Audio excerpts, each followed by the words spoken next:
How ancient cultures explained comets and meteors. The signs in the skies. Comets and meteors have fascinated the human race since they were first spotted in the night sky.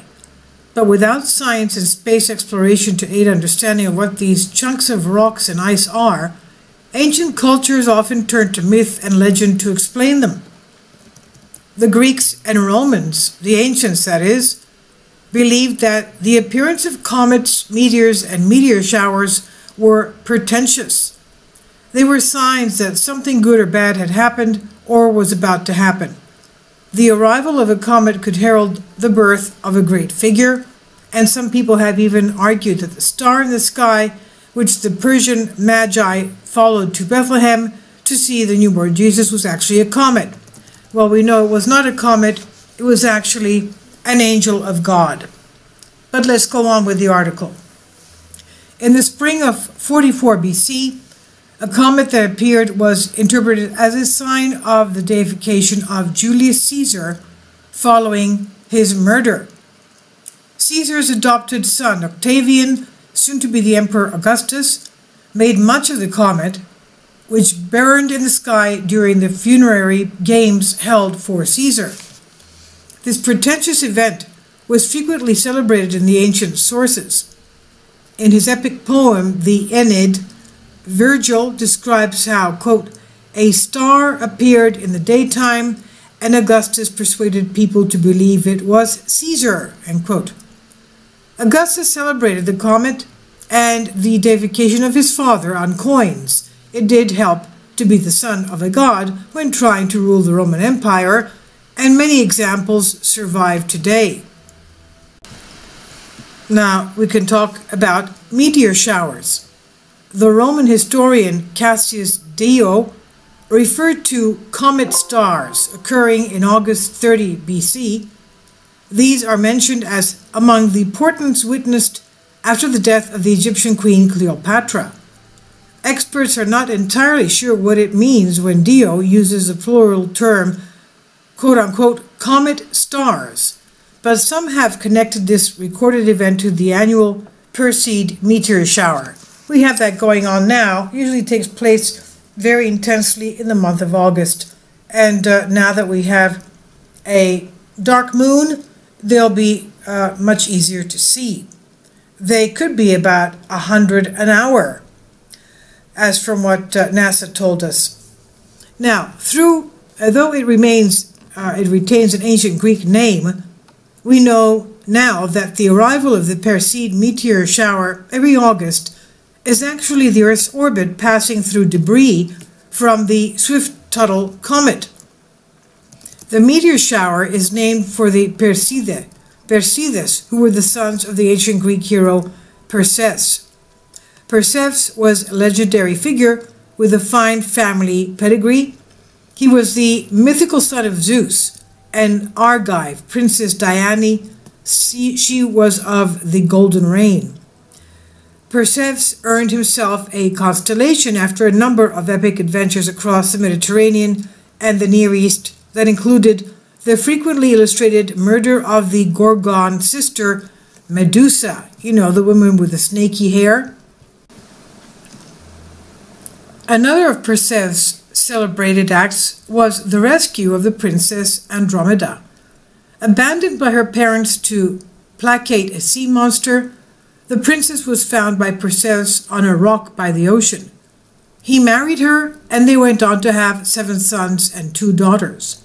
Sky watchers believed that the constellation Perseus, located just beside Andromeda in the night sky, was the origin of the shooting stars they could see every summer, and so the name Perseid stuck.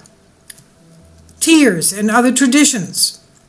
In Christian tradition, the Perseid meteor shower has long been connected to the martyrdom of St. Lawrence. We will have his feast in a few days.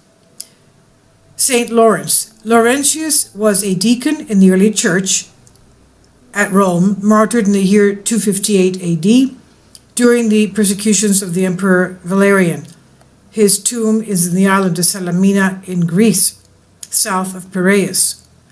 The martyrdom supposedly took place August 10th, that's today, when the meteor shower was at its height, and so the shooting stars are equated to the saints' tears.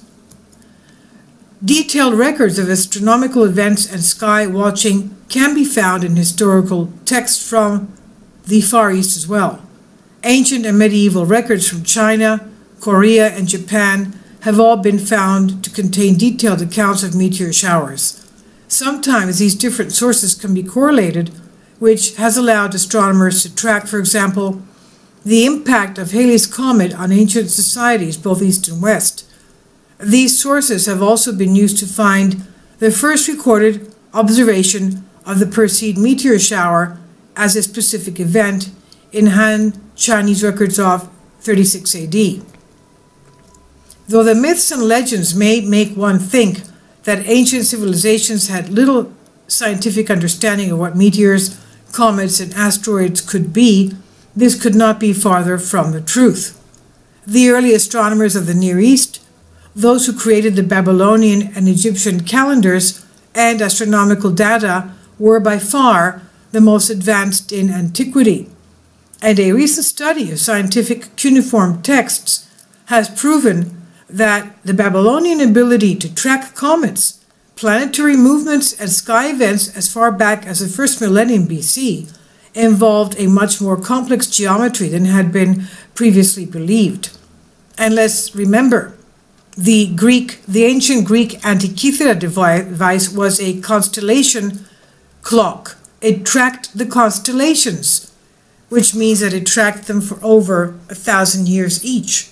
How did they come up with such a computer, an ancient computer?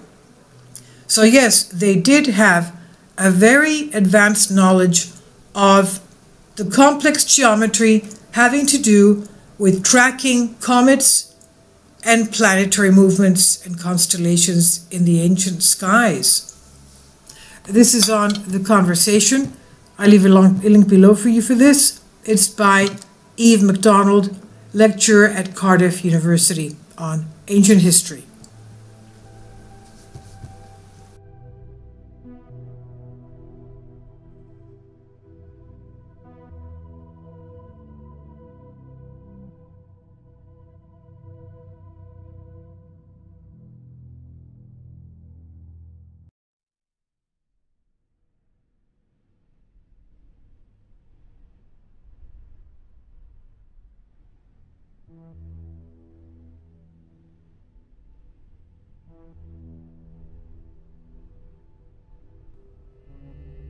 Kindly support by contributing to my Patreon account. You'll find it in the description box below.